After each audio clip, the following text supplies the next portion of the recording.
Hi, it's me again with Corel Tips and Tricks Part 2. I just did a video on this, which is pretty cool. Then I started thinking while that video was loading, and if you didn't watch Part 1, all I did was extend out my lines so they would cross more than they did here. And then all I did was take my virtual segment delete key and delete that line, and these two lines, giving me this long side and this short side. I'm going to go ahead and select all this and group it so later on I can move it. Now we're only going to interact fill one side, which ends up working out really well.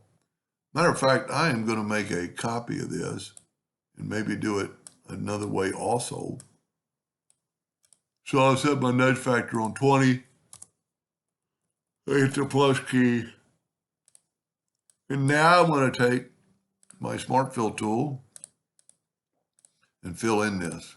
And look what I got. Now I'm going to take my interactive fill tool and I'm going to swipe down. And you see it's making both sides dark or a little bit, but we really don't want that. We want it not to be there on this side. So what you can do with the interactive fill tool is just bring this one down past it. Then that won't have any darkness. And if you want to make it a little darker, you can bring this back up. That's all we need to do. Control D to make a duplicate. Double click on the rotation and put it in the center. Rotate it 72 degrees. And you have a star looking item. And when you move these out of the way, you have a 5-sided star. And you could do a little bit different. Let me move this out of the way. And let's put this back.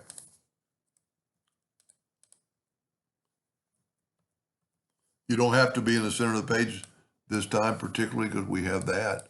But we could come right here. It's a little deceiving because our page is right there. But we'll get that 3-point curve line.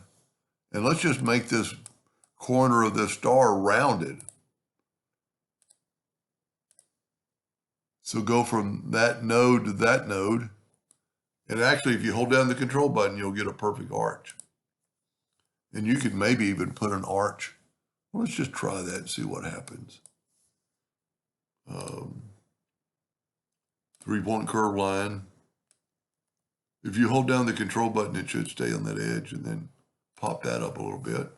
Now we do have to take away these lines. But if we look now, we'll use the Smart Fill tool to do that right there.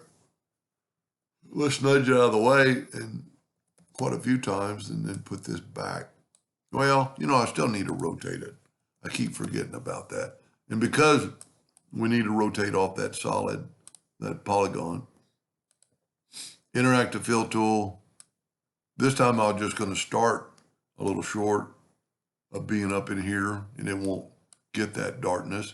And to get it darker, you just bring in your black. Now Control D and make a duplicate. Move your center rotation to there. Sometimes it doesn't look like it is. In this particular time, it's not. Now that'll happen if you don't hit that X. Control D and make a duplicate and rotate it 72 degrees. Control D, Control D, Control D. And then because this is all grouped together, we'll actually delete it because I think I'm through with this project. There it is. I thought I kept one. That's pretty cool. I like the true star one better. But if we take a rectangle, make it black, object, order, back a page, it makes it look like it's 3-dimensional. Anyway, I hope that helps somebody someday, and thank you for watching.